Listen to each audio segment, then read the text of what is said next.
Então, recomeçando a nossa primeira sessão ordinária, quero dar boa noite às senhoras acadêmicas, senhores acadêmicos, cumprimentar especialmente os ex-presidentes aqui presentes, Francisco Sampaio e Eliette Busquelar. É uma honra tê-los aqui.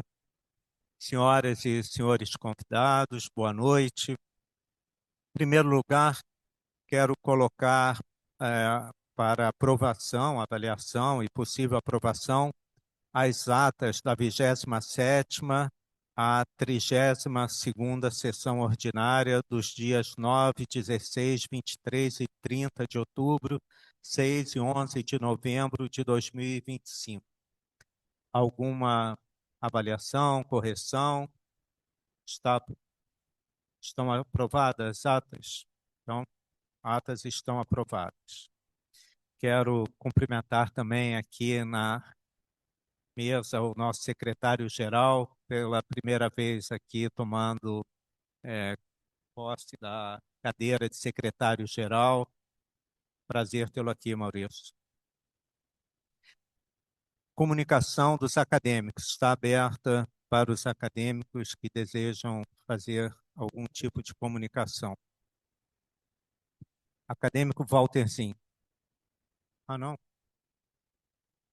Acadêmico Jair de Castro.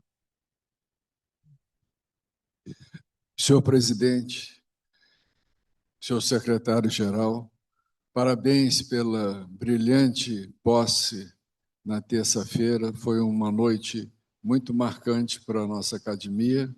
Queria cumprimentar, em nome da presidente Eliette, toda a diretoria do biênio passado, que fizeram um trabalho maravilhoso, e tenho certeza que os 2 anos que virão serão também de muito sucesso. A academia, na terça-feira, mostrou sua pujança, com essa casa cheia, todo mundo alegres, e num verdadeiro espírito acadêmico. Queria lembrar que dia 3 de março foi o dia do otorrino, dia 4 de março, o Dia Mundial da Surdez, um problema de saúde pública bastante importante. Desejo sucesso à nossa academia e um ano muito produtivo. Obrigado, acadêmico Jair de Castro. Mais alguém deseja fazer? Walterzinho.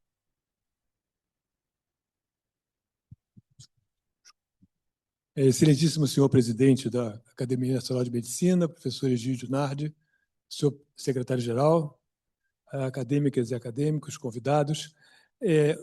O que eu tenho a relatar é um descontentamento da turma de formados em 75. E esse descontentamento vem da não realização no CRM, como é muito tradicional, eu creio, da festa, da homenagem de 50 anos de formados. Então, a turma de 75 não foi homenageada, e depois eu conversando com o acadêmico Rui, ele me disse que a de 72 também não foi, e a minha turma é de 75, Paulo Niemeyer também. Nós vimos no grupo da turma vários CRMs de Goiás, de Paraíba, Pernambuco, prestando homenagem aos formandos de 50 anos, que é uma tradição. Eu estive presente na comemoração de 70 anos dos meus pais. E a seguir, eram 3 pessoas, e a seguir houve a comemoração dos 50 anos daquele ano, 2017. Então, a turma de 75 não passou por essa comemoração, e eu conversei até com o acadêmico Valdemar Naves do Amaral, que é do CFM, e ele disse que havia o CRM, que na época havia intervenção no CRM, no CREMERG, se o CFM faria festa no Rio. Não fez. E a notícia que me foi dada é que seria a seguir, assim como foi dada a notícia ao professor Rui também, que seria a seguir, que esperasse um pouco. Ele está esperando desde 22, e eu agora, de 25. Então, eu queria expressar aqui o descontentamento da minha turma, que até me pediu se conseguia fazer na academia aqui a comemoração dos 50 anos. Eu falei, não pode, isso não é atribuição da academia. Então, muito obrigado. Talvez o atual presidente do CREMERGE possa pensar no assunto. Obrigado. Acadêmica, ex-presidente Eliette Busquelar.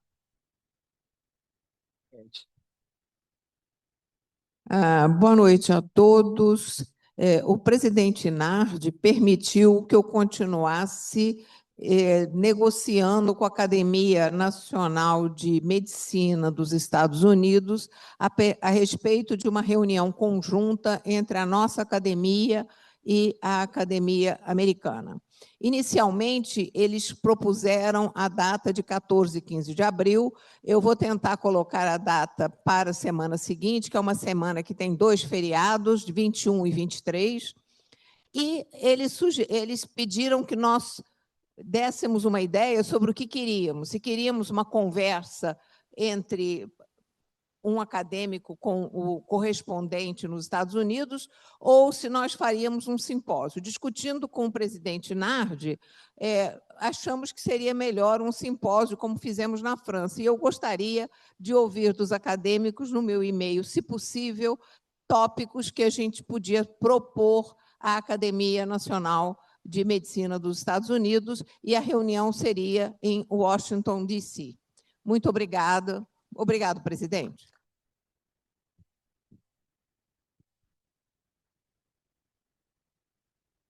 A palavra continua aberta aos acadêmicos. Acadêmico Omar Lupe.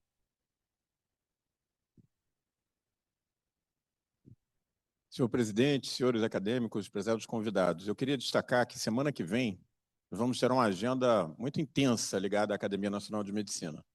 Na quarta-feira, às 16h, a emerência da nossa ex-presidente acadêmica Eliette Busquelar, lá na UERJ, na Capela Ecumênica.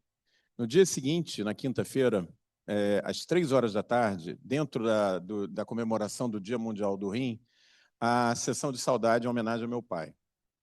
Já está confirmada a presença da diretoria da Sociedade Brasileira de Nefrologia, já me contactaram, assim como algumas outras academias das quais ele fazia parte. Minha família vai estar aqui presente, para a gente, obviamente, é um momento muito especial, e eu gostaria de reforçar o convite a todos os acadêmicos e confrades para estarmos aqui nesse momento especial. Obrigado.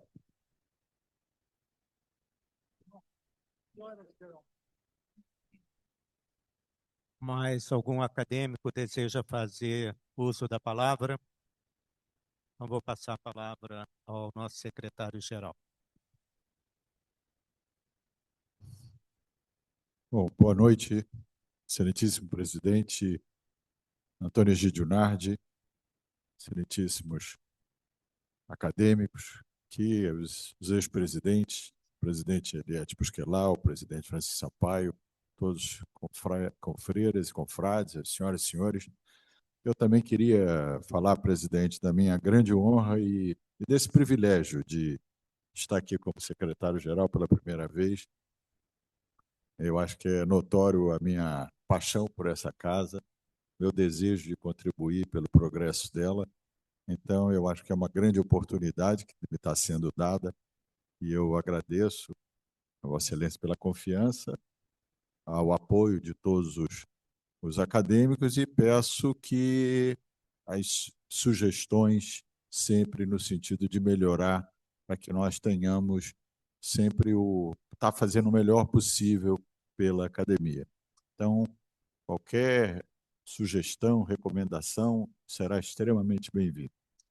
E eu falei com o presidente, eu vou até copiar o que eu admirava muito quando o secretário-geral Brandão fazia os relatórios da secretaria, quando ele foi secretário-geral.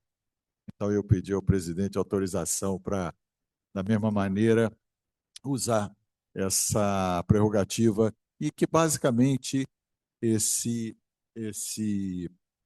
relatório ele é baseado nas atividades da semana, o que a academia fez nessa semana, as atividades dos acadêmicos em torno dessa data, e a próxima reunião, que vai ser na próxima semana. Então, nós tivemos essa semana, como já foi falado pelo acadêmico Jair de Castro, uma posse absolutamente pujante. Nós tivemos mais de 370 pessoas assinaram os livros, quer dizer, estima-se que houve até um público ainda maior, o que, sem dúvida, demonstra a total, assim, a grande força, a grande visibilidade da academia. Eu acho que não podia ser de uma melhor maneira que essa nova diretoria foi. Então, foi isso. Então, nós estamos tendo hoje os avanços em visualização dos sistemas biológicos. Nós tivemos, hoje, daqui a pouco serão abertas inscrições para a vaga da medicina, da cadeira número 17, o patrono Carlos Pinto Saida, o ocupante anterior, Mar da Rosa Santos, que vai estar aberta até 2 de junho. Reforçar a questão dos prêmios acadêmicos até 31 de março, estão abertas as inscrições. Aqui estão os prêmios acadêmicos, que da área o prêmio o prêmio Academia Nacional de Medicina nas Ciências Aplicadas, e tem os prêmios presidentes da ANM, são 4 prêmios, além do prêmio Miguel Couto. Então, dentro das atividades acadêmicas, nós tivemos nessa semana a publicação do artigo do jornal pelos acadêmicos Jorge Calil e Marcelo Morales sobre a segurança e inovação das vacinas no Brasil. Nós teremos agora, em março, o acadêmico Daniel Tabac vai fazer a aula inaugural da Universidade Federal do Rio de Janeiro, da Faculdade de Medicina, sobre William Osler e o Sino na área de saúde. Nós teremos brevemente também a acadêmica Margarete Dalcomo recebendo a outorga de tio de doutor honoris causa da Universidade de Pernambuco. Nós tivemos também, entre as atividades acadêmicas, o acadêmico Rubem Belfort Júnior liderou mais uma extraordinária missão de assistência oftalmológica no interior do Amazonas, onde foram percorridos 5.000 quilômetros, um trabalho que é absolutamente pioneiro. O nosso acadêmico Paulo Bush foi convidado para ser parte da Commission, da Governance for Health in a Turbulent World, Introducing a New Lancet Commission, uma grande. E também aqui nós temos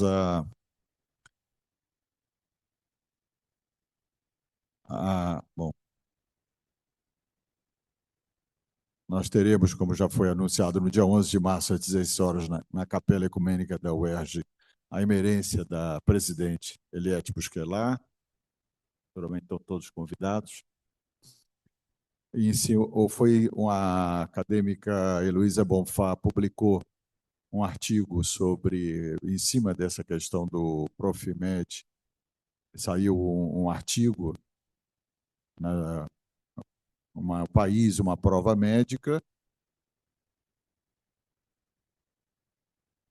e dentro da mesma linha, o presidente da Academia Nacional de Medicina, em nome da diretoria, fez uma nota oficial reforçando a importância desse tipo de atividade, que foi publicada nos meios todos.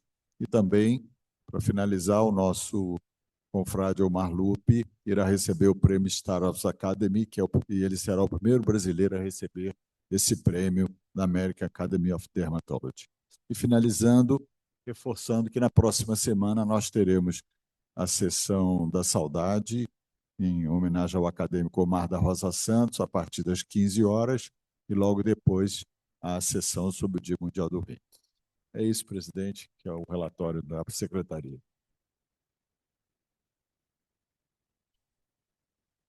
Eu irei abrir as inscrições para uma nova vaga, mas, a pedido da diretoria e com meu total apoio, nós sugerimos aos candidatos a essa vaga e as todas as vagas que serão abertas daqui por diante, que façam suas comunicações por via eletrônica, seja WhatsApp ou e-mail, que não mandem, é uma sugestão, mais artigos por via do correio, porque é um gasto de papel enorme.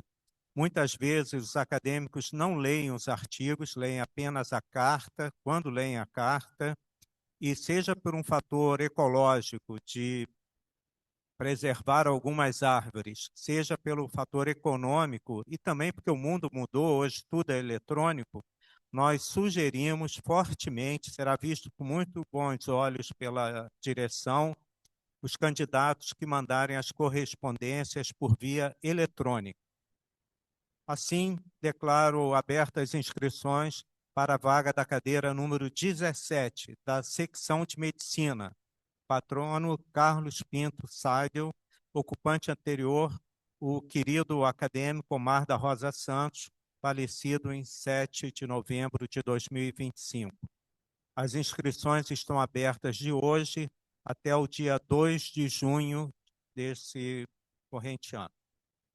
Quero chamar aqui à mesa, tomar lugar à mesa, o acadêmico José Galvão Alves, que é o coordenador dos recentes progressos. Nós voltamos agora a ter em toda a sessão recentes progressos sobre coordenação do acadêmico José Galvão Alves. Qualquer acadêmico, acadêmica que tiver alguma sugestão de algum aluno, algum colega para recentes progressos, deve se dirigir ao acadêmico José Galvão Alves.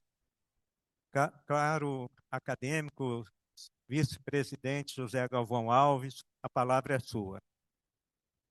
Muito obrigado.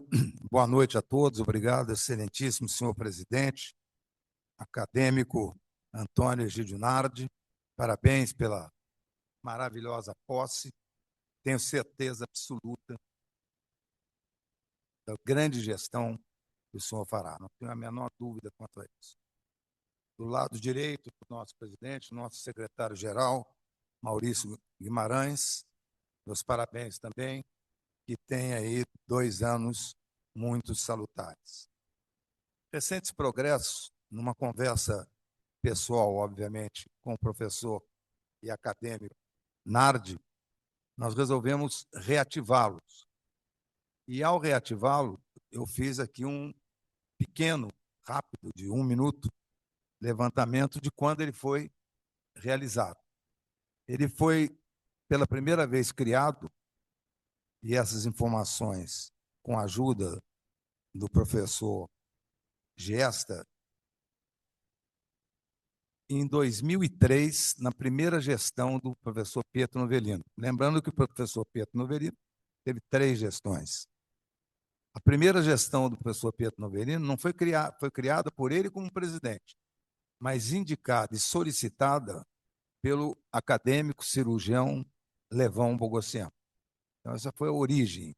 E a intenção é que, num prazo máximo de 15 minutos, o convidado a apresentar recentes progressos, e o recentes progressos poderia ser uma coisa realmente recente, mas algo mais antigo que mostram novos conhecimentos da própria situação, e que deve ser apresentado sem perguntas da plateia, sem perguntas dos acadêmicos e nenhum comentário.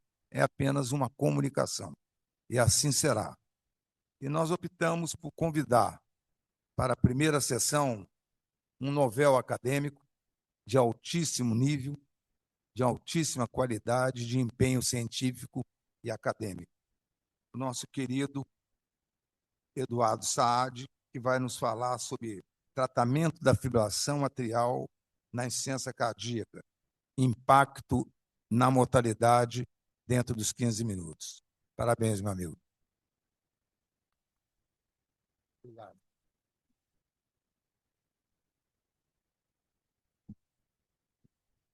Muito boa noite a todos. Gostaria de começar saudando os excelentíssimos acadêmicos, presidente Antônio Egídio Nardi, Maurício Magalhães. É um prazer estar aqui hoje na primeira sessão da nova diretoria e parabenizar pela brilhante, emocionante, posso desejar uma gestão muito eficiente e fraterna. Saudar também os queridos acadêmicos e acadêmicas, é um prazer revê-los depois de um recesso mais longo, e agradecer também ao acadêmico Zé Galvão Alves pelo convite, pela oportunidade de estar aqui para falar hoje de um assunto que eu acho de extrema relevância, pela importância que a insuficiência cardíaca tem no nosso meio, importância epidemiológica e prognóstico da insuficiência cardíaca. Então, qualquer intervenção ou ato médico que tenha impacto na mortalidade é de grande importância. Não é nova a informação de que pacientes com insuficiência cardíaca que desenvolvem fibrilação atrial têm um significativo impacto na sua mortalidade e uma influência negativa no prognóstico desses pacientes. E esse impacto prognóstico ele acontece a despeito dos avanços na terapia farmacológica da insuficiência cardíaca. Houve muitos avanços nos últimos anos, um deles no começo do século foi a introdução dos beta-bloqueadores da insuficiência cardíaca, mas a despeito dos beta-bloqueadores, essa discrepância prognóstica continua acontecendo nos pacientes que têm insuficiência cardíaca. E o problema é que nunca foi provado, até recentemente, que o tratamento da insuficiência cardíaca com as armas que se tinham nessa época influenciavam esse prognóstico. Esse é um estudo que comparou a simples controle da frequência cardíaca com o retorno, a tentativa de retorno ao ritmo sinusal farmacológico, com que se dispunha nessa época, em 2008, e mostra curvas absolutamente interpostas. Ou seja, não há, de fato, benefício na restauração do ritmo sinusal de modo farmacológico. Muito, talvez, porque a nossa capacidade farmacológica de trazer o paciente e manter o paciente em ritmo sinusal é muito limitada. Não houve, nos últimos 60 anos, por incrível que pareça, grandes evoluções no tratamento medicamentoso das arritmias cardíacas. Então, esse gráfico mostra que em torno de 25% a 30% dos pacientes apenas que foram alocados para o tratamento farmacológico, de fato, mantinham o ritmo sinusal. Há uma íntima relação da insuficiência cardíaca com a fibrilação atrial, de mão dupla, de modo que pacientes com insuficiência cardíaca desenvolvem muito mais fibrilação atrial e pacientes com fibrilação atrial sem insuficiência cardíaca têm um risco muito maior de desenvolver a insuficiência cardíaca, devido a vários fatores, como esses remodelamentos, seja eles estruturais, eletrofisiológicos ou autonômicos, mas levando a diversas alterações que se retroalimentam. O objetivo do tratamento é muito claro, é uma redução na mortalidade, uma redução dos eventos, das internações por insuficiência cardíaca e uma melhora da fração de ejeção, da função ventricular. Esses objetivos foram claramente demonstrados, como eu vou mostrar, por tratamentos mais eficientes do que as drogas antiarrítmicas para manter o controle do ritmo. E esse tratamento é a ablação por catéter, cujo pilar é o isolamento elétrico das veias pulmonares. Esse ainda a descrição original foi em 1998 e teve uma evolução fantástica ao longo desses últimos anos, mas o pilar é o isolamento elétrico das veias pulmonares. E é um desafio nessa população de insuficiência cardíaca, porque nós estamos falando de pacientes com átrios extremamente remodelados, muitas vezes, e com esse fluxo, essa remora de fluxo muito intensa, o que faz com que a gente tenha muita distorção anatômica e também um risco tromboembólico mais elevado. É possível hoje, com técnicas de mapeamento, chamado de mapeamento eletroanatômico, demonstrar o substrato anatômico dessas arritmias, de modo que eu consigo mostrar que aqui nesse gráfico em roxo é o tecido elétrico eletricamente normal, a voltagem normal no átrio, e entremeado de tecido que não é roxo, é uma grande área de fibrose. E toda à direita, toda essa área cinza foi a área isolada, ou seja, não só as veias pulmonares, como também toda a parede posterior do átrio, tentando compensar por essa chamada cardiomiopatia atrial. Esse termo foi cunhado demonstrando que pacientes que têm átrios remodelados do ponto de vista anatômico, elétrico, funcional, têm sinais elétricos que são anormais e tem também a chamada fibrose atrial, que está aqui demonstrada em cinza. o que faz com que o fluxo elétrico no átrio seja muito irregular, lento e cheio de barreiras. Isso é o que nós temos de mais propício para a formação de circuitos de reentrada. E por isso não é incomum que nós possamos hoje mapear e entender esses circuitos elétricos. Esse aqui é um mapa do átrio esquerdo, demonstrando um flutter atrial, ou seja, um circuito macro-reentrante, rodando ao redor do anel mitral. Essa foi a evolução dos últimos 20 anos. São mapas extremamente de alta densidade que traduzem a voltagem atrial, o caminho que o fluxo elétrico faz nos átrios e nos permite ter uma enorme precisão em delimitação do substrato e o tratamento destes pacientes. Mas a maior evolução nos últimos anos foi não só o mapeamento, mas foi também as formas de fazer essa ablação, como aplicar energia no coração. O tradicional energia de radiofrequência já consagrado e a crioablação foram também largamente hoje substituídos pela ablação por campo pulsado ou eletrocoração, cuja grande vantagem é ter, como está mostrando em azul aqui na figura da direita, é ter a seletividade tecidual pelo miocárdio. São pequenos pulsos elétricos de alta intensidade e curta duração que não afetam tecidos vizinhos de características diferentes. Não é uma seletividade tecidual. Associado a isso, esses catéteres assumem conformações diferentes, ou seja, esse é uma conformação de flor, por exemplo, que permite o encaixe nessa junção das veias pulmonares com o átrio esquerdo, de modo a fazer uma lesão muito rápida em toda a circunferência, a despeito de estar próximo, por exemplo, de um órgão-alvo, fazendo com que o tempo de instrumentação seja muito menor. Então, aqui uma demonstração de como é feito um procedimento desse hoje. Isso aqui é um mapeamento mostrando o formato de um catéter e a visualização dele num catéter de ultrassom que é colocado dentro do próprio átrio esquerdo, em duas configurações, na configuração chamada de basket e na configuração chamada de flower. E em 2,5 segundos, com um pulso elétrico, são 4 pulsos elétricos, leva 2,5 segundos, você faz uma ablação ao redor de toda a circunferência. Isso foi um enorme avanço para que se tenha uma maneira mais eficiente e rápida de fazer. Então, aqui um exemplo do mapa atrial. Nós vamos ver aqui diferentes posições. Esse catéter vai ser colocado em várias posições ao redor das veias pulmonares, de modo a fazer, então, o seu isolamento elétrico comprovado, depois de fazer essas lesões, por o remapeamento com a voltagem, mostrando aqui em cinza, então, a região das veias pulmonares completamente isoladas do ponto de vista elétrico. E como eu mostrei anteriormente, isso pode ser estendido também para toda a parede posterior, em casos onde você tem substratos mais relevantes, ou fibrilação atriais mais persistentes, de formas mais avançadas. O que nós sabemos desse método hoje?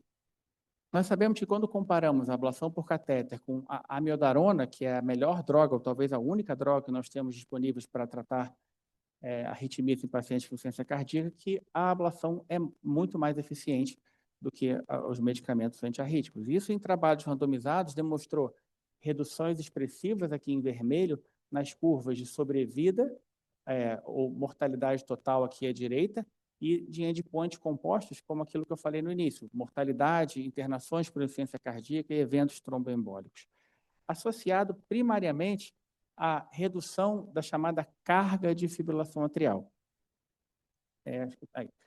À esquerda, carga de fibrilação atrial. Em vermelho, no gráfico, é a carga de fibrilação atrial, o contexto total da quantidade de fibrilação atrial que esses pacientes têm, comparando o tratamento medicamentoso com o tratamento ablativo, mostrando uma expressiva redução dessa carga, associado também a uma melhora na qualidade de vida desses pacientes. Esse foi um grande estudo, o estudo Castle, que mostrou uma grande redução de eventos chamados de desfechos duros, como morte por qualquer causa, ou morte ou internação por insuficiência cardíaca. Internação é muito importante, é uma grande carga sobre o serviço de saúde. Internações por insuficiência cardíaca descompensada, nas grandes emergências, é uma das principais causas de internação, e esse é um desfecho muito importante, com esse NNT de 8. NNT de 8 é muito baixo, é o Number Needed to Treat, 8 pacientes com uma redução de 47% nesse desfecho duro.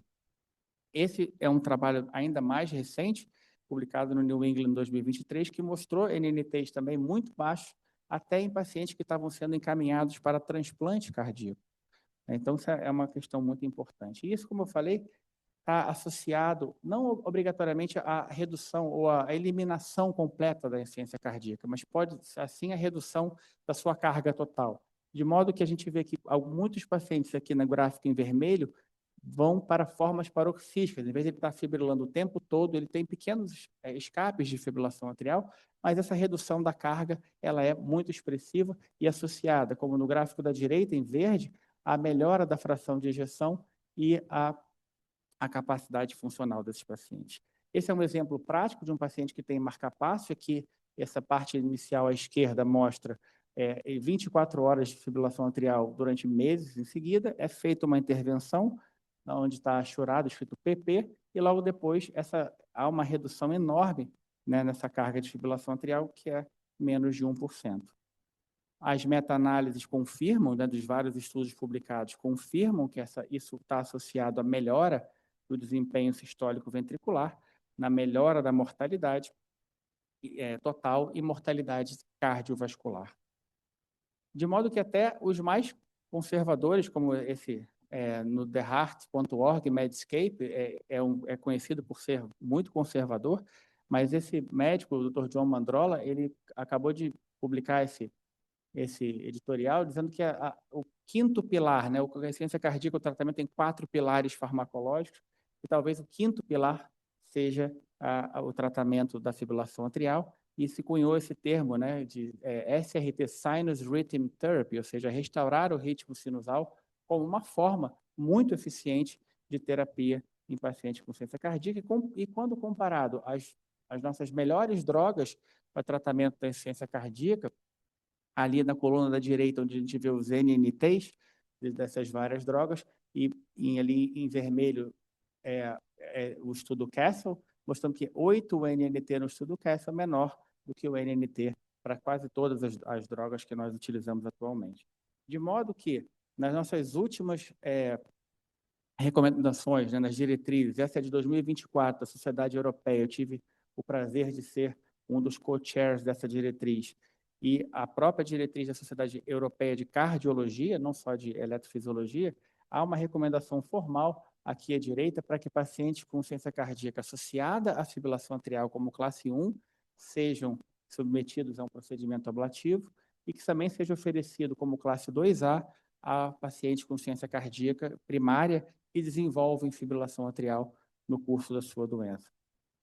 Também tive a oportunidade de participar da diretriz brasileira de fibrilação atrial, publicada em 2025, que também corrobora, com o mesmo nível de evidência, essas indicações de ablação em pacientes com insuficiência cardíaca devido a FA e pacientes que têm insuficiência cardíaca e desenvolvem fibrilação atrial. De modo que eu vou concluir, senhor presidente, que a ablação da fibrilação atrial em pacientes com insuficiência cardíaca é o melhor método que nós temos para restaurar o ritmo sinusal. E restaurar o ritmo sinusal é um importante pilar do tratamento da insuficiência cardíaca em 2026. Associado a uma redução expressiva de desfechos duros, mortalidade, hospitalizações por insuficiência cardíaca. Muito relevante isso. Controle do ritmo, é possível afirmar hoje que o controle do ritmo é melhor do que o controle da frequência e que a ablação é mais eficiente do que a amiodarona e, portanto, tendo um procedimento de baixo risco em centros com experiência, mesmo nesses pacientes com perfil de maior gravidade, é um método que deve ser mais frequentemente utilizado. Muito obrigado pela atenção de todos.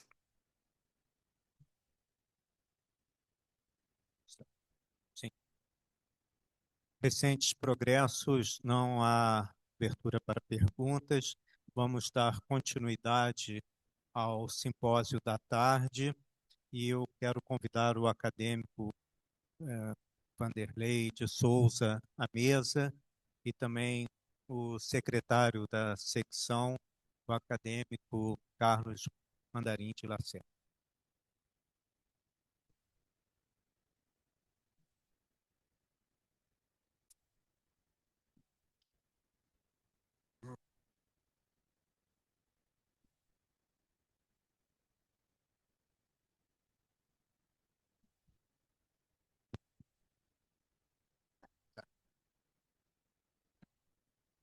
Senhor presidente, senhores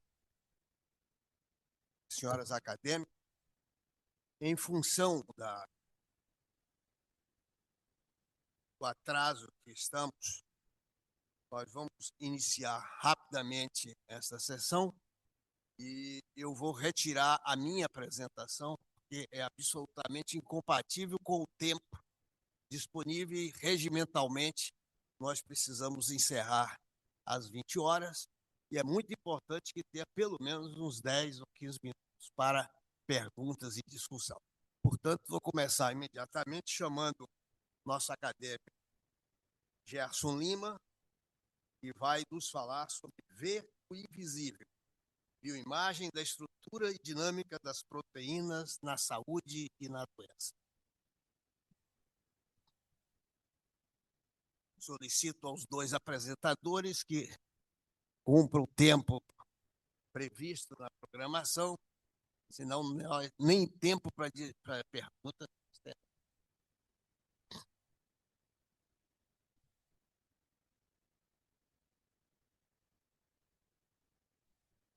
Cumprimentar o presidente Antônio Egídio Nardi, secretário, cumprimentar o professor Vanderlei, que já não está...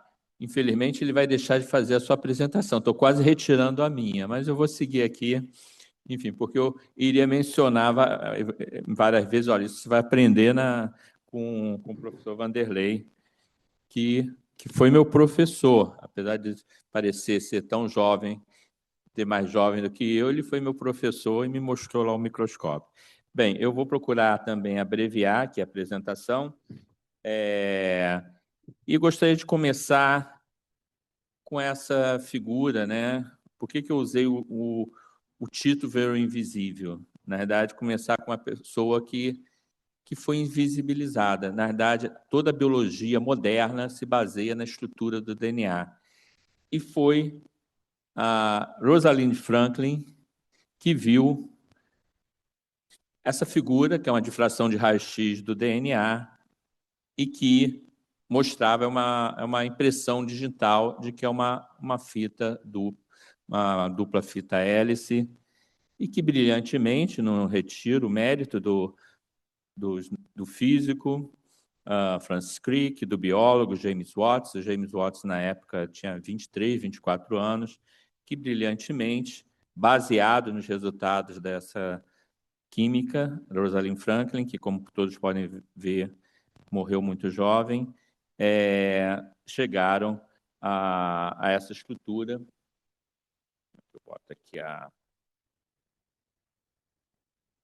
o laser. Chegaram a essa dupla hélice, e aí toda a história, isso ocorreu há 73 anos atrás, e toda a história a gente conhece muito bem, e hoje em dia é possível, por exemplo, avanços na medicina, em várias áreas, mas especialmente na medicina, usando, por exemplo, técnicas de edição genômica, e que a gente vai ver muitos avanços nessa área. Então, eu fiquei encarregado de falar mais dos eventos a nível molecular. Então, esse slide para dizer que, né, qualquer evento associado à vida ocorre a um nível molecular, que vai desde o organismo inteiro até o átomo. Então, é muito importante ter a chamada resolução atômica das macromoléculas, né, seja proteínas, ácidos nucleicos, etc.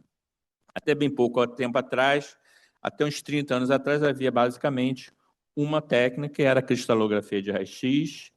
A partir dos final dos anos 1980, 1990, passou a ter a ressonância magnética nuclear. A cristalografia de raio-x precisa cristalizar, ter a proteína cristalizada ou a macromolécula cristalizada.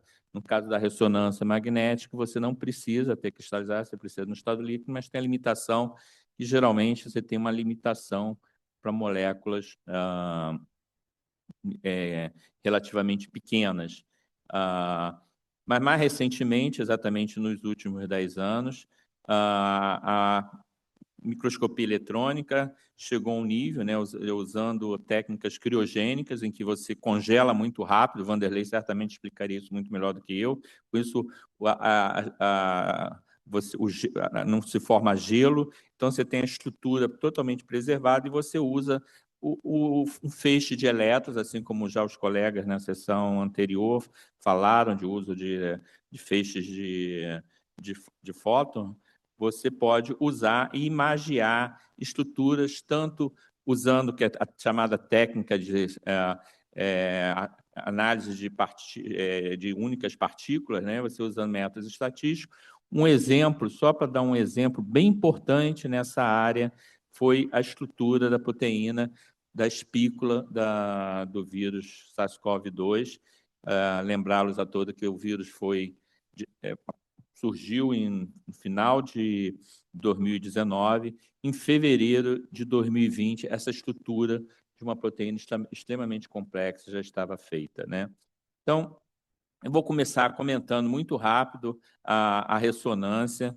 Eu tive uma formação, depois que formei em medicina, mais na área até de espectroscopia, de fluorescência, ou a própria microscopia, mas depois, por um período sabático, eu entrei em contato com a técnica de ressonância magnética nuclear e conheci inicialmente o professor Richard Ernst, depois o professor Kurt Woods, e que, na época, os dois me incentivaram de usar a ressonância magnética nuclear no Brasil para determinação de estruturas de proteínas. Na época não havia, né? Essa foto aqui não é tão velha, né? Mas dá para ver que ela tem pelo menos uns 10 anos. Nós criamos esse centro lá na UFRJ, que hoje faz parte do Senabio, que é o maior centro de determinação de estruturas por ressonância magnética nuclear de proteínas não só da América do Sul, mas também no hemisfério sul. Já centenas de proteínas já foram descobertas, e junto com os colegas Vanderlei e Antônio Carlos, montamos um Centro Nacional de Biologia Estrutural e Bioimagem. No caso da ressonância magnética, passar primeiro pela criomicroscopia eletrônica, que foi o avanço muito mais recente, então, especialmente nos últimos 10 anos, aqui só uma amostragem, e mais uma vez, nosso professor Vanderlei, sempre à frente do tempo, já antes mesmo do Comitê Nobel ter já dado, provavelmente o primeiro, mas vão ter outros, o Prêmio Nobel para os que fundaram a técnica, né? Em 2017, já pensava em trazer a criomicroscopia eletrônica para o Brasil e para o UFRJ. Esse sonho se tornou realidade em 2023. Estamos vendo aqui o professor Vanderlei, aqui é o nosso equipamento. Nesse caso em particular, foi com financiamento da FAPERJ, e desde então, vou dar alguns exemplos, né? Ele começou a funcionar exatamente nos últimos anos, e é possível, então, determinar estruturas tão complexas, né? Aqui, na realidade, foi um teste para mostrar que estávamos conseguindo ter, por exemplo, a estrutura de uma proteína tão complexa como a apoferritina, com 2,2 angstroms de resolução, ou mesmo da própria do vírus chikungunya. Esse trabalho foi publicado não por nós, né, há 3 anos atrás. Essa área é uma área que se move muito rápido na CEL, mas já conseguimos chegar, na verdade, essa é uma figura antiga, já temos uma maior resolução, e, obviamente, há interesse de se ter estruturas de outros arbovírus. Mostrar aqui um exemplo, né, não é usado só para vírus humanos ou animais, mas também para vírus, por exemplo, que infectam plantas, por exemplo, como esse, que causa um grande problema econômico, né, na cultura de mamão, né, papaya, mamão, e também essa estrutura foi feita aqui no estado do Rio de Janeiro, lá no Senabio. E para complementar, só para não deixar de falar, essa área se completou. Imagina que, então, você tem 3 métodos que podem determinar a estrutura, e mais recentemente, esse foi um outro grande avanço, que é usar exatamente a inteligência artificial. Na verdade, é um programa muito parecido, é um sistema muito parecido, por exemplo, ao ChatGPT, a Gemini, né, que você usa para determinar estruturas de proteínas, geralmente menores, que ainda não têm estruturas conhecidas. Então, esse arcabouço permite que a gente possa avançar, e a pergunta é para quê? A pergunta é exatamente para a gente poder buscar alvos que a gente possa desenvolver, medicamentos, anticorpos, etc., né?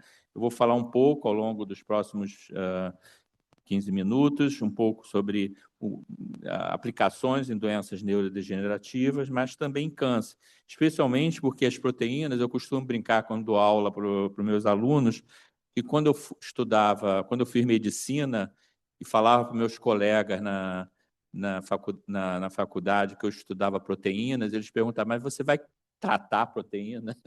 Eu ficava meio sem resposta. Infelizmente, a resposta está aqui, que mostra que realmente mais de uma centena de doenças são devidas a problemas no dobramento correto de uma proteína, desde a doença de Alzheimer, do Parkinson, né? Então, se a proteína não se dobra direito, é igual fazer um origami, se eu fizer um origami, ele sempre vai ficar mal dobrado e vou ter que jogar aqui no lixo, né?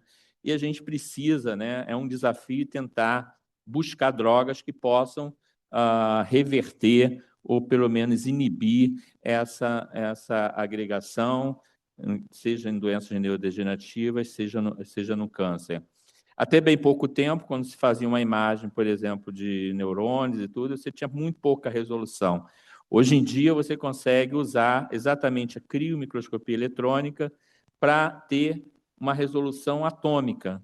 Eu não vou entrar em grandes detalhes sobre esses estudos, mas é uma revisão recente que saiu, mostrando, na verdade, que você pode retirar, né, material, por exemplo, de cérebros que têm acometidos por determinadas doenças e obter a estrutura dessas proteínas que estão mal dobradas, formando esses filamentos amiloides.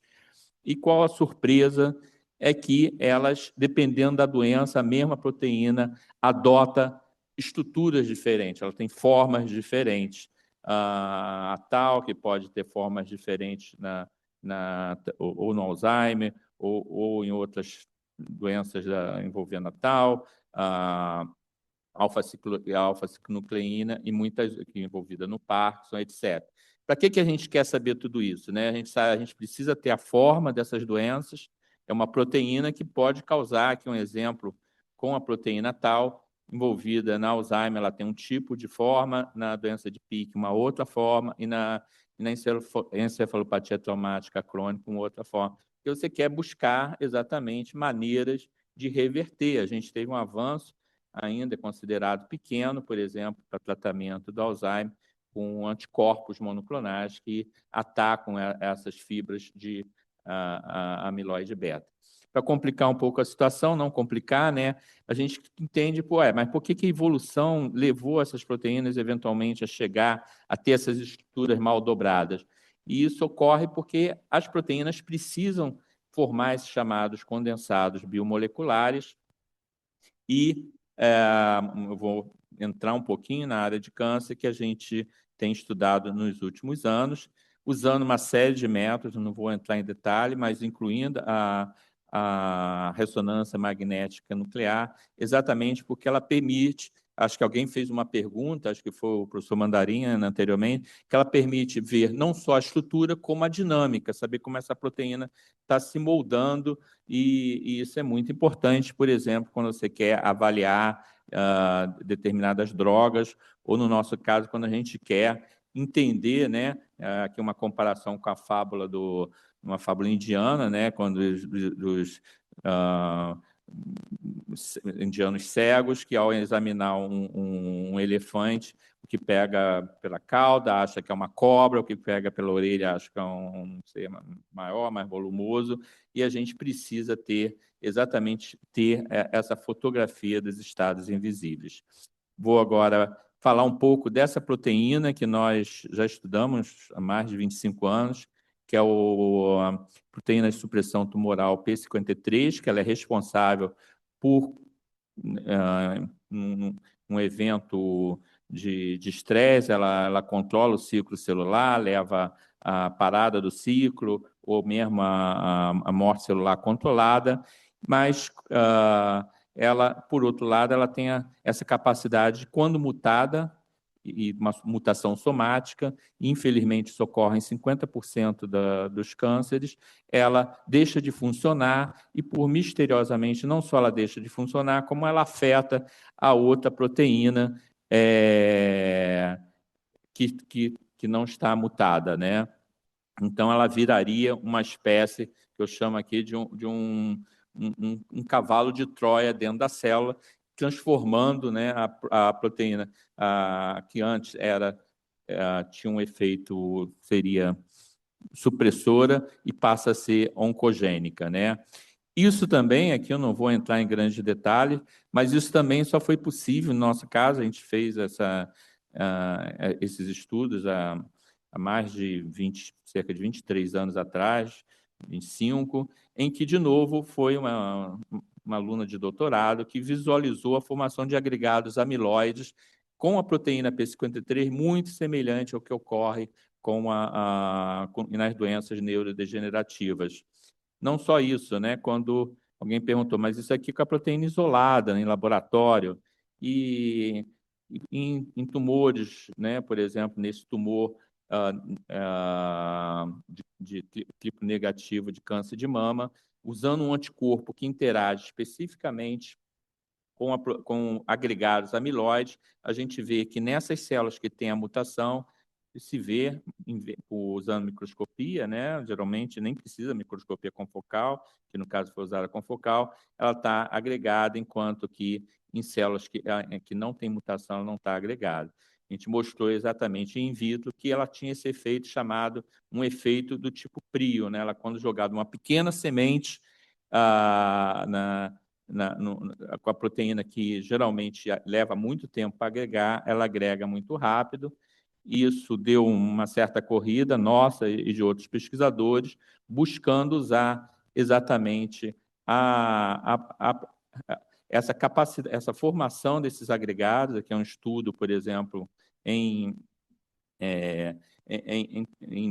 biópsias de tumor de mama, aqueles tumores de pacientes que tinham mutações, a gente tinha muito mais desse vermelho, que é o agregado, em comparação quando tinha a forma não mutada, né?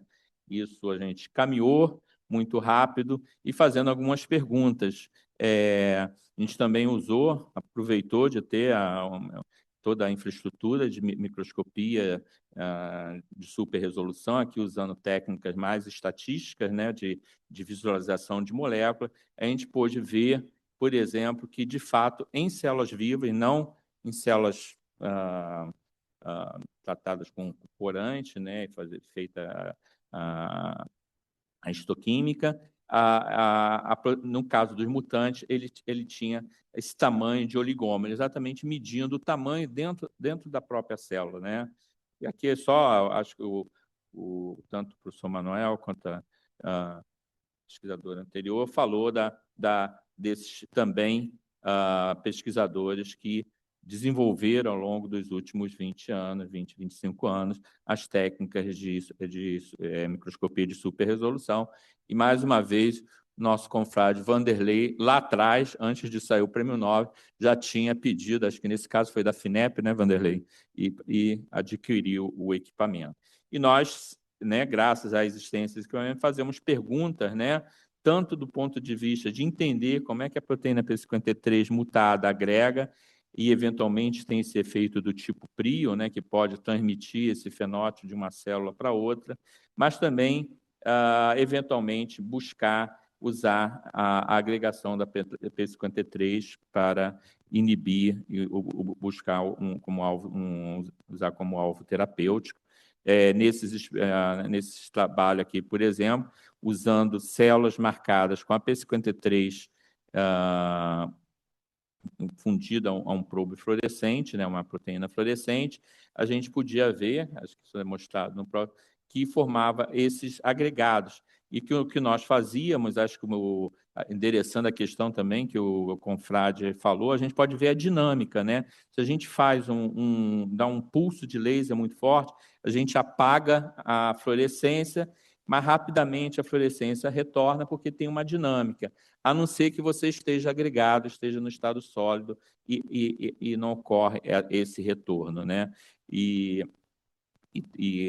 com isso a gente tem feito outras buscas, por exemplo, claro, o nosso sonho é usar a criomicroscopia eletrônica, exemplo do que já foi feito com as proteínas das doenças neurodegenerativas, é obter a estrutura, que ainda não em resolução atômica, desses agregados amiloides da P53.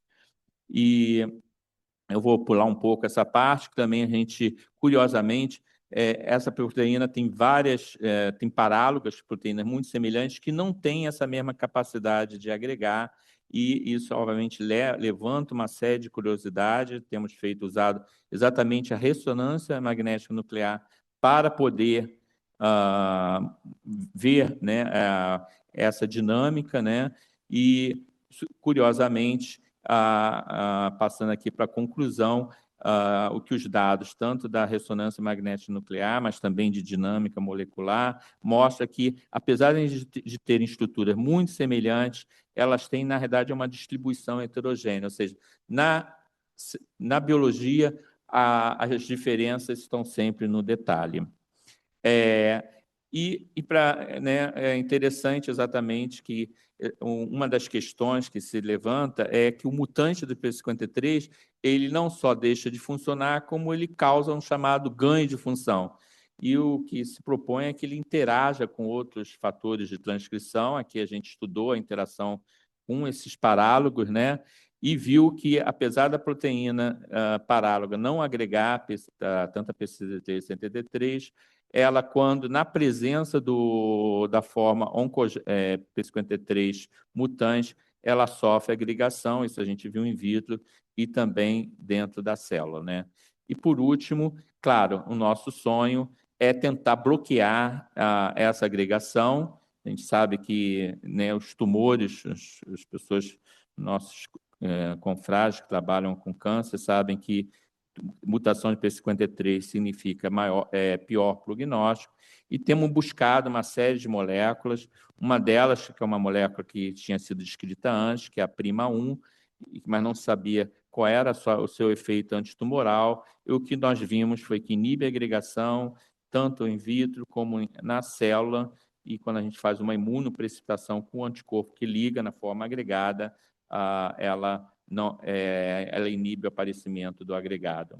Isso a gente viu também com uma outra molécula que nós, em cooperação com um grupo de química medicinal, também some o agregado em diversos experimentos, restitui, né, o caráter de... A P53 fica como se recupera o seu estado funcional, por exemplo, inibe a migração celular e ganha uma conformação semelhante ao do estado nativo. E em animais, nós vimos a mesma coisa, ou seja, os tecidos de animais tratados, em comparação com os não tratados, não têm agregados de P53 e há uma inibição do crescimento tumoral. Ou seja, já caminhando aqui para as conclusões, desculpa eu estar apressando, que eu gostaria muito que o professor Vanderlei falasse, a gente acha que a agregação de P53 ela pode ser usada não só como alvo, e acho que estamos no início, há vários trabalhos, não só do nosso grupo, mas de outros grupos, mas também como diagnóstico, por exemplo, através de biópsia líquida, isso é um trabalho recente, não nosso, mostrando detecção de agregados de P53 derivados de glioblastoma, né? Em conclusão, a agregação que nós mostramos, né, que a agregação proteica transforma o P53 mutante em oncogênico, que esses condensados biomoleculares procedem à agregação, e, claro, o que a gente quer fazer é bloquear a agregação e poder restaurar a função supressora de tumor.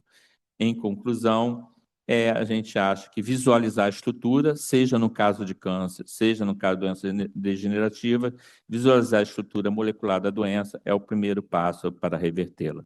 Que todas as agências e pessoas que fizeram o trabalho da parte experimental que eu mostrei. Muito obrigado.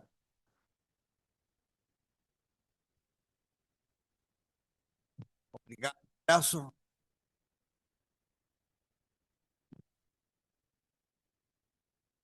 Carlos Campos de Carvalho, professor emérito da Universidade Federal do Rio de Janeiro, vai nos falar da importância das tecnologias de imagens em animais de pequeno porte para pesquisa translacional.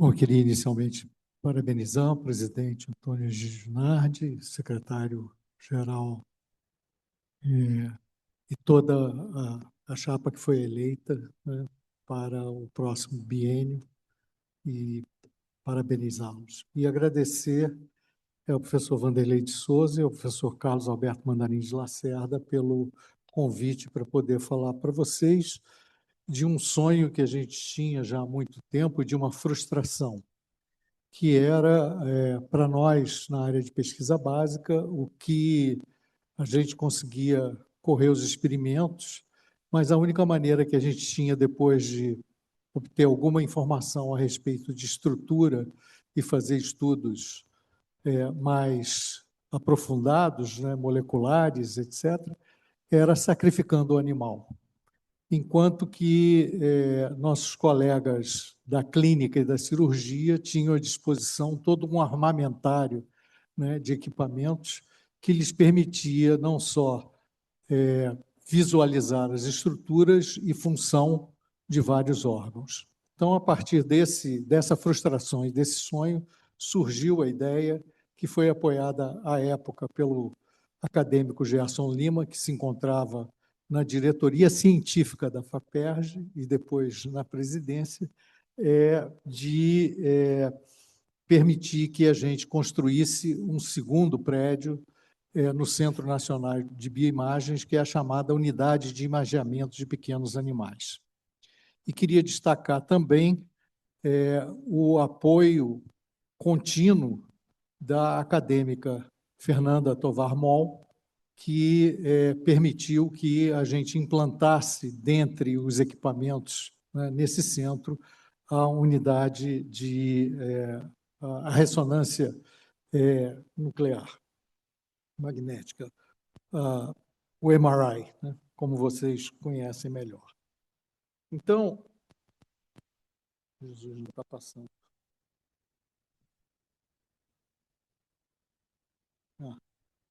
Então, eu vou começar aqui mostrando algumas dos equipamentos que a gente dispõe atualmente que nos permitem fazer imagens de animais de pequeno porte, né, no Cenabio. A primeira é essa unidade de ultrassonografia que é produzida por essa empresa, Visual Sonics, e que tem transdutores que vão de 13 a 24 MHz, de 18 a 38 e de 22 a 55 MHz. Portanto, uma frequência muito superior à que se usa na clínica, exatamente para permitir a visualização dos órgãos desses animais, e, em geral, a gente imagia ou camundongos ou ratos. E esse tipo de equipamento tem pacotes de aquisição e análise que nos permitem a obtenção de imagens em modo B, em modo M, em Doppler colorido, em Power Doppler, e nos permitem analisar, por exemplo, função cardíaca através de Simpson, ou até nos permitem analisar strain, né, nos corações. Eu devo dizer que, por dever de ofício, como eu trabalho na área cardiovascular, eu vou me limitar praticamente a apresentar para vocês imagens de coração. Então, aqui a gente tem algumas imagens do coração, né, obtidas por eco, aqui em Doppler, de coração de camundongo, as duas aqui. Aqui a gente tem um Doppler de artéria hepática, e aqui a gente tem uma imagem do professor Manuel, que apresentou anteriormente, em que ele faz um Doppler do coração num peixe zebra. Então, é o tipo de imagem que a gente consegue obter.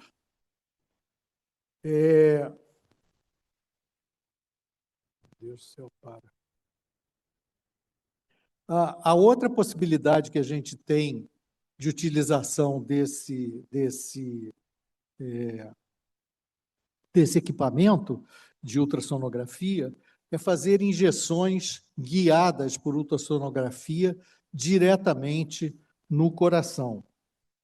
E aqui vocês podem ver, eu acho que dá para ver, aqui é uma agulha, eu não sei se a mãozinha está aparecendo ali, e vocês vão ver, de repente, tem um puff agora aqui, ó, em que se fez a injeção de células diretamente no miocárdio de um coração de camundongo, né? E depois eu vou mostrar para vocês que realmente a gente conseguiu injetar essas células porque elas foram marcadas, né?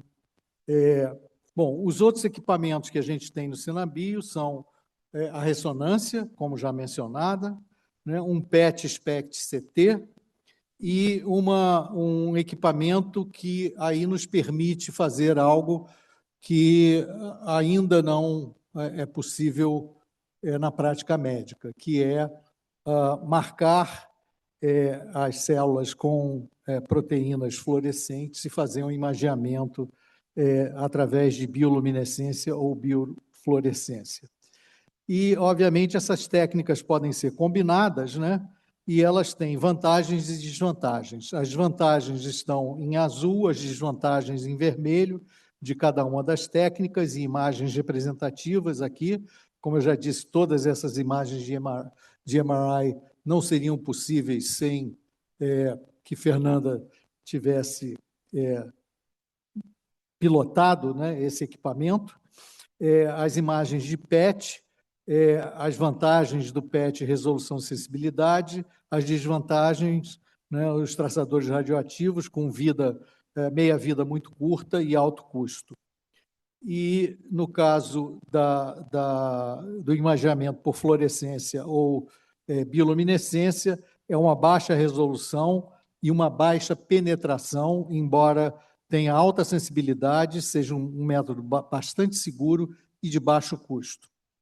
E aqui estão algumas imagens de fluorescência e bioluminescência que eu vou apresentar em maior detalhe a seguir. Então, através de MRI, a gente pode fazer uma avaliação morfológica, mas não só morfológica, também funcional, e eu vou mostrar para os senhores, e rastreamento celular, né? No PET, a gente pode novamente fazer avaliação morfológica e uma avaliação metabólica, mas também conseguimos fazer um rastreamento celular, se utilizarmos compostos radioativos, e na bioluminescência e biofluorescência, nós conseguimos rastrear células e conseguimos também, por exemplo, identificar ou mensurar a expressão de metaloproteases em animais inteiros. Então, aqui são os vários métodos, eu não vou entrar em detalhes em função do tempo, né, mas que se pode utilizar, os espíons, né, chamados espíons, as nanopartículas superparamagnéticas de óxido de ferro, que a gente usa para depois imagear por MRI, né? No PET, o uso principalmente da 18-fluoro-FDG.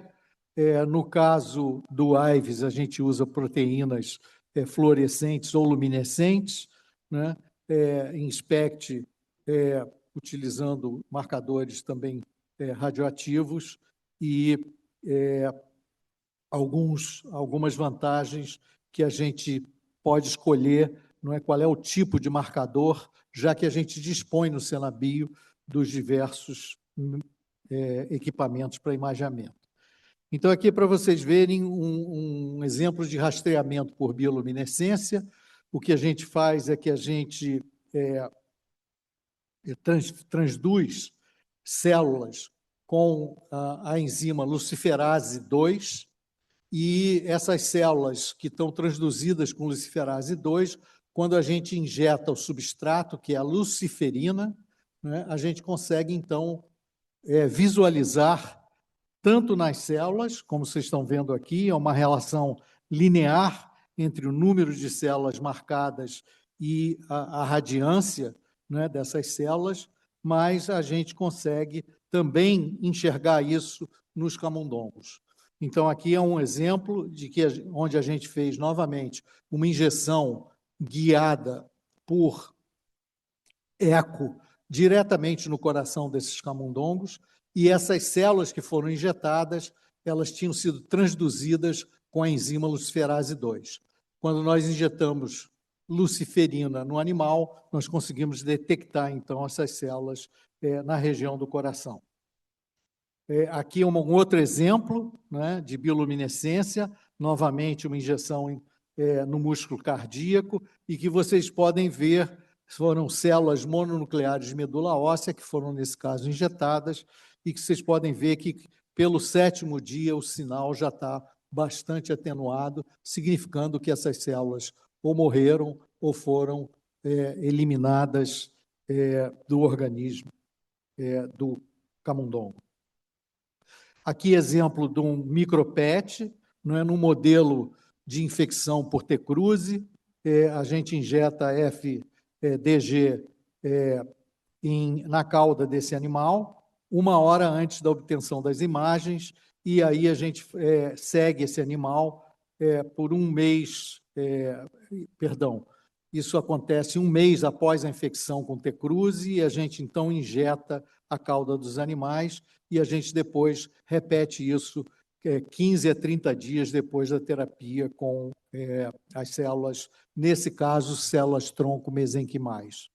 Então, vocês podem ver aqui o metabolismo da glicose, né, o metabolismo aqui normalizado pelo controle.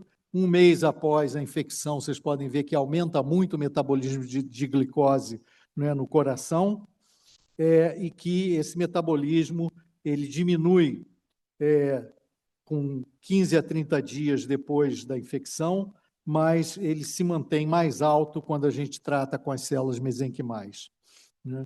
E podemos ver também aqui que, do ponto de vista morfológico, se a gente olha a área do ventrículo direito, que eu acho que os senhores conseguem visualizar, não sei se a minha seta está mostrada aqui, né, essa região do ventrículo direito, há um aumento significativo na área do ventrículo direito nesses animais infectados, detectável por PET, né, e que é reduzido significativamente se a gente trata também com as células.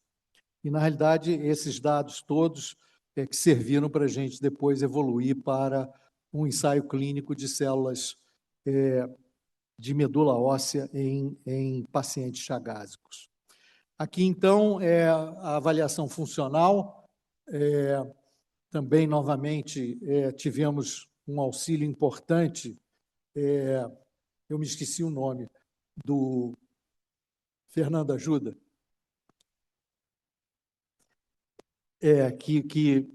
Fernanda conseguiu que nos auxiliasse para poder fazer essas medidas por ressonância nos corações de camundongos infectados.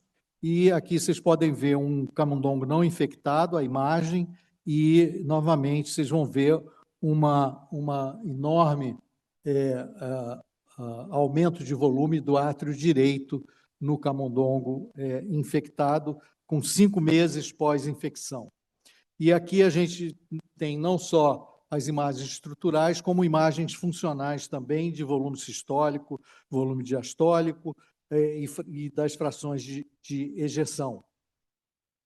E podemos ver, por exemplo, que no ventrículo esquerdo, né, os camundongos infectados têm uma diminuição de fração de ejeção, em relação aos não infectados, né?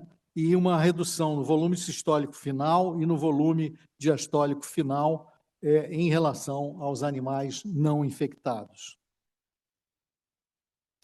Vemos também que o ventrículo direito não há nenhuma alteração significativa de fração de ejeção, mas como já demonstrado, tanto por PET, quanto pela ressonância, quanto pelo ultrassom, nós temos um aumento bastante significativo do volume, tanto sistólico quanto do volume diastólico final desses camundongos infectados.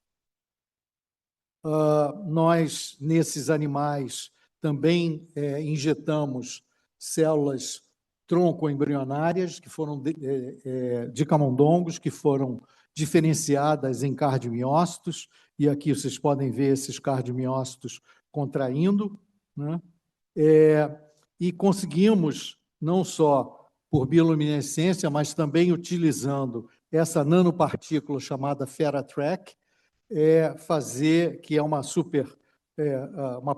nanopartícula supermagnética de óxido de ferro, revestida com Destran, a gente consegue visualizar, e eu espero que vocês consigam visualizar aqui toda essa área preta, indicando que essas células que foram injetadas realmente estão localizadas na parede do ventrículo esquerdo, nesse coração, e aqui também por bioluminescência, 24 horas após a injeção.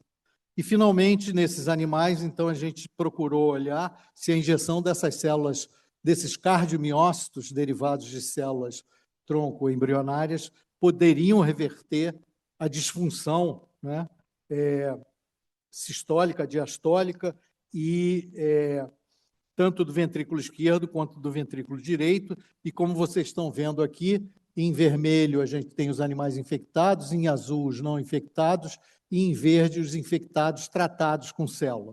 E não há nenhuma diferença entre os infectados e os infectados tratados com célula, indicando para a gente que, obviamente, se a gente for olhar a fração de ejeção, ela também não conseguimos melhorar a fração de ejeção nos animais que foram tratados com as células.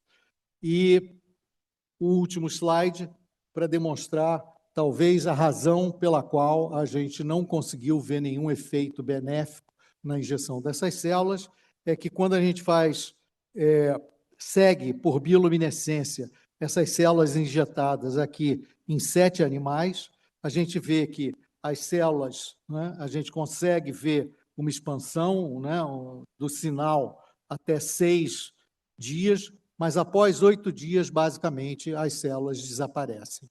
Então, essas células não se incorporam ao coração desses animais infectados e, com isso, embora frustrados, porque seria uma alternativa para tratamento de vários pacientes com insuficiência cardíaca, o resultado é o resultado. Eu espero poder ter demonstrado para vocês as técnicas que a gente pode executar, né, lá no Senabio, e chamar a atenção de que seria extremamente importante se a gente pudesse dispor de uma facility como essa para animais de médio e grande porte. Não existe ainda no Brasil uma estrutura, um centro multiusuário com essa capacidade, e eu acho que isso é fundamental para o desenvolvimento de novas terapias e novas drogas dentro do conceito do complexo econômico industrial da saúde, se é que nós vamos produzir algum novo medicamento no país no futuro. Muito obrigado. Obrigado, professor Antônio Carlos. Eu convido o professor acadêmico Gerson Lima, do Antônio Carlos, aqui para a mesa, e vamos abrir para perguntas.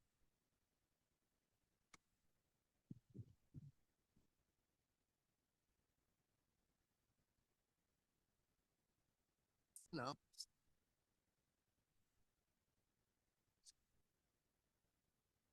Eu gostaria de parabenizar os dois apresentadores, tanto o acadêmico Gerson como o professor Antônio Carlos, pelas excelentes palestras.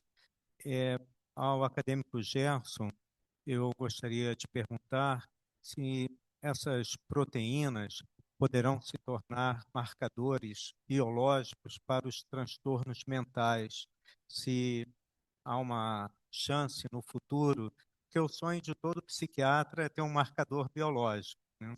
Então, se seria possível um dia nós chegarmos com essa varredura das proteínas a diagnosticar alguns transtornos mentais. E ao professor Antônio Carlos, eu gostaria apenas um comentário, porque o meu INCT, também do professor acadêmico Flávio Kapczynski, é de psiquiatria translacional, e nós temos alguns estudos com ratos ansiosos, com o professor Landeira, lá da PUC do Rio de Janeiro. Seria muito interessante colocar esses ratos ansiosos, após alguns testes ansiogênicos, observar a função cardíaca desses ratos, porque, evidentemente, os quadros de ansiedade têm um componente cardiorrespiratório muito importante, e apesar de nós reconhecermos várias dessas alterações em seres humanos, mas os ratos nós temos a capacidade de provocar situações muito mais ansiogênicas e observar a função cardiorrespiratória e utilizar medicamentos experimentais em animais, quando em seres humanos isso ainda não é possível. Eu gostaria de um comentário a respeito dos ratos ansiosos. Obrigado. Bem, obrigado, presidente Nardi. Não, então, eu acho que o futuro promete. Eu acho que terminei minha apresentação mostrando a detecção através de um equipamento, um Simoa, que tem né, a Fernanda aí, pode depois comentar, a gente tem aqui no Instituto DOR, o equipamento que está também, ele é uma facilidade multiusuária, e você pode detectar, né, quantidades fantomolares, até alguns avanços agora, chega até quase né, um limite da detecção. Por quê? Porque muitas dessas proteínas, diferentes, por exemplo, da doença do prion, né, que a proteína resistente à protease, no caso de outras doenças, não há isso. Então, você tem poucas quantidades. Então, algumas doenças, por exemplo, no caso da P53, que era considerada undruggable, que você não conseguiria nunca fazer usar como alvo, isso mudou nos últimos 5 anos. Eu acho que a tendência é se encontrar, e a gente sabe que várias dessas doenças, dos transtornos mentais, envolvem também problemas de finalização, né, ou de modificações pós-lancionais que ocorrem muitas vezes, algumas vezes determinadas geneticamente, mas outras vezes não, apenas alterações somáticas. Então, acho que o futuro promete, mas muito trabalho. Presidente, respondendo a sua pergunta, em se tratando de ratos, eu diria que é bastante fácil que a gente possa fazer medidas de função cardíaca, por eco, né? Nos camundongos, a nossa experiência é que realmente, embora a gente disponha de transdutores de altíssima frequência, a gente vê uma grande variabilidade funcional nos ecos. Estamos há anos tentando entender se isso é um reflexo das condições dos biotérios que temos, né? Mas nós temos animais com frações de ejeção inteiramente normais e animais saudáveis, não infectados, ou pelo menos teoricamente saudáveis. E temos outros animais que deveriam teoricamente ser saudáveis, que têm frações de ejeção muito reduzidas. Então, a variabilidade em camundongo é muito alta. Mas nos ratos, eu diria que é inteiramente possível. O Senabio dispõe de um site onde todos os interessados em desenvolver experimentos podem acessar o site, pedir que os experimentos sejam realizados, e eu diria que, do ponto de vista a ecocardiografia do rato é bem mais simples e bem mais precisa do que a dos camundongos, de forma que estamos à disposição para realizar esses experimentos.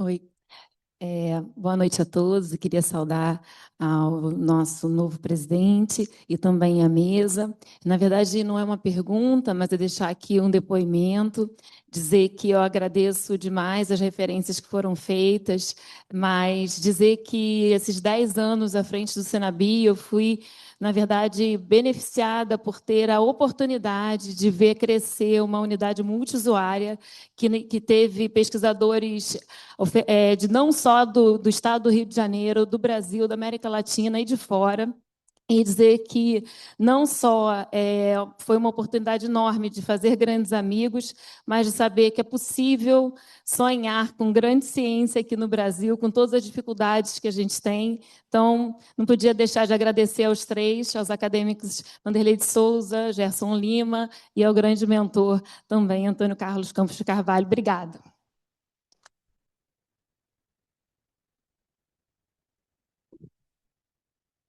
Acadêmico Omar.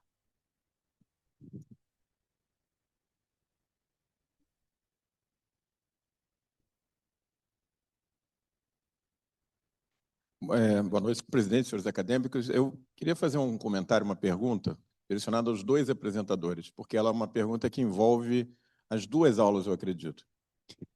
Alguns anos atrás, nosso grupo de trabalho em doenças priônicas fez uma série de publicações envolvendo miíase, que é, obviamente, onde o meu interesse surgiu por ser dermatologista. Miíase é uma doença prevalente no ser humano e, curiosamente, ela tem uma relação íntima com a infecção priônica. Essa situação surgiu porque muitas das miíases oculares observadas em seres humanos são relacionadas a um determinado tipo de mosca das ovelhas, Oestrus ovis, e existe uma doença priônica prevalente nas ovelhas. Na verdade, a primeira doença priônica descrita na literatura mundial é o scrape, que é em ovelhas. Da mesma maneira, existe miíase com penetração no sistema nervoso central de uma outra larva de mosca de Hipoderma bovis do gado bovino, e, obviamente, nós sabemos da doença da vaca louca, que afetou diversos animais no Reino Unido. E nós temos, nos Estados Unidos hoje, acontecendo a única doença priônica em estado natural, chamada Chronic Wasting Disease, que é a doença que afeta cervos e caças, né? Então, a pergunta que eu gostaria de fazer, que me interessou bastante aos dois apresentadores, seria a aplicabilidade dessas técnicas no rastreamento da infecção priônica, porque existem trabalhos sugerindo que a miíase vinda de tecido contaminado por prions em ovelhas, em gado bovino ou em cervos pela Chronic Wasting Disease poderia servir como um vetor de transmissão da doença para seres humanos em áreas hiperendêmicas ou em áreas de proximidade com gado bovino e ovelhas. Muito obrigado. Bem, obrigado, acadêmico Omar. Claro que eu conheço os seus trabalhos lá no início, né? Discutimos muitas vezes. Concordo plenamente, né? As doenças priônicas, elas são raras e, na verdade, elas serviram de muito estímulo, e hoje muitas doenças mais comuns, como várias das doenças neurodegenerativas, elas têm mecanismo de transmissão muito semelhante à do PRI, elas não são transmitidas entre seres humanos. Há alguns casos relatados, inclusive, de doença de Alzheimer-like, né? Mas é mais raro. E aí, eu acho que mais do que uma resposta, dizer que a gente colocar lá a gente tem lá na UFRJ a professora Tuane, que fez doutorado comigo, a gente tem um laboratório de nível de segurança 3, que é o único no Brasil, que faz diagnóstico de pacientes com doença de prion, né, ou de animais. É claro que por questões que todo mundo deve saber, não interessa se descobrir a doença, né? Em animais ela é tão frequente, é muito pouco frequente quanto em humanos, né? Um a cada, né, milhão de habitantes. Mas achar um gado com doença priônica, que não, provavelmente esporádica, que não foi transmitida, não é bom para a economia. Então, mas temos feito muitos diagnósticos, né? Inclusive durante a Covid, até uma curiosidade que havia uma certa, houve uma, claro, isso não foi feito nenhuma, teria que ter mais dados, mas que apareceram mais casos, talvez até por que a gente foi quando a gente começou a fazer os diagnósticos. Mas eu acho que e esses métodos podem ser usados não só para as doenças transmitidas pela proteína PRP, né, tipo scrape, ou no caso da vaca louca, a PRP de bovina ou a humana, né, da Creutzfeldt-Jakob, doença Creutzfeldt-Jakob, mas também para outras doenças neurodegenerativas. Então, está aberto lá sob condições que a gente sabe que manter toda essa infraestrutura não é fácil. Eu, apesar de trabalhar com doenças priônicas há muito tempo, eu tenho um certo receio, porque elas são muito, enfim, elas têm mas mesmo a nível P3, nós tomamos todos os cuidados, eu diria que é quase um P3 estrela, né, para não correr risco de ter algum acidente. Antônio Carlos. Eu acho que eu tenho muito pouco a contribuir nessa área, o Gerson aqui é muito mais especialista, mas certamente deve ser possível colocar um tag na PRP. E colocando um tag na PRP e infectando animais, e a gente tem, não no Senabio, mas no Centro de Pesquisas em Medicina de Precisão, a gente tem não só um laboratório de cultura de células em nível B3, mas temos também um biotério em nível B3, e nesse biotério a gente dispõe de um aparelho de ultrassonografia e de um aparelho de bioluminescência e biofluorescência, que ficam diretamente lá.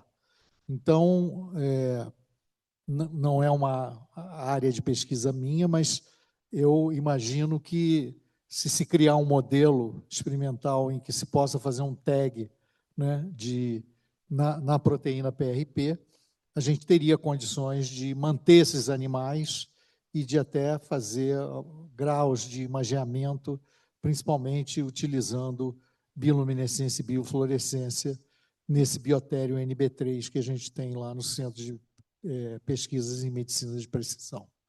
Não sei se respondi inteiramente sua pergunta, mas... Acadêmico Galvão.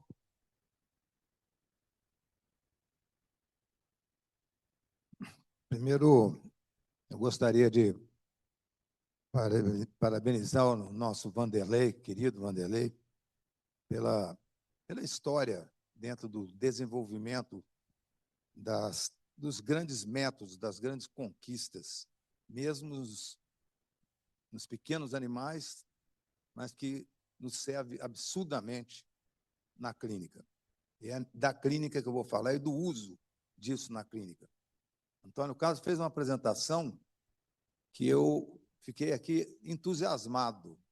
Eu sou um apaixonado, se é que nós podemos ser apaixonados por algum método, né? Mas pela medicina nuclear. Medicina nuclear, para mim, é uma associação da anatomia com a fisiologia. E isso nos dá elementos fantásticos, diagnósticos, terapêuticos e evolutivos. É só analisar, por exemplo, um caso que nós vivemos há coisa de um mês, com o doutor Eduardo Viana, que foi o cirurgião. Uma neoblastose, que é um insulinoma, mas ocupando várias células do pâncreas, uma mulher jovem, hipoglicemias recorrentes, acabando com a vida dela, e daí faz uma ecoendoscopia, acho que está localizada em determinado local, ao biopsiar, faz uma hipoglicemia, o que mostra que tem, ele faz a cirurgia reduz os sintomas, mas os sintomas se mantêm. E daí você vai na medicina nuclear e ela mostra que está marcando o resto do pâncreas e tem que se fazer uma pancreatectomia total. Quer dizer, faz um PET com análogos de somatostatina. Você falou do FDG, mas os análogos crescem muito, cada vez mais. Tem alguns que nós nem temos no Brasil, mas é um sucesso total para toda a área. Tanto que programamos para o primeiro caso clínico desse ano, senhor presidente, da sessão clínico-patológica, trazendo o Eduardo, trazendo também o Rui Haddad, um caso que envolve muita medicina nuclear. Essa é a primeira coisa. A segunda, para o meu querido Gerson Lima, que é um outro estudioso do... Gerson, eu nunca entendi muito o processo de mutação dentro da oncologia. Recentemente, eu entendi um pouco que 90% do câncer é esporádico, portanto, é uma mutação que nós adquirimos ao longo da vida, né? Por cigarro, por bebida, por qualquer fator, e que 10% é genético. E esses genéticos ocorrem mais precocemente do que os esporádicos. Como que nós podemos evoluir na identificação, lógico que portadores de fatores de risco, dessas mutações? Eu sei que uma das mutações, que eu não estou lembrando o nome, é maior no câncer de pâncreas. E quando nós fazemos ecoendoscopia com biópsia, gostaríamos de mandar estudar essa mutação, mas não é liberado pelo Sistema de Saúde Nacional. E é muito caro fazer, pelo menos para nós, clínicos. Eu queria que você falasse dessa interação do uso da mutação na prevenção das doenças futuras. Muito obrigado.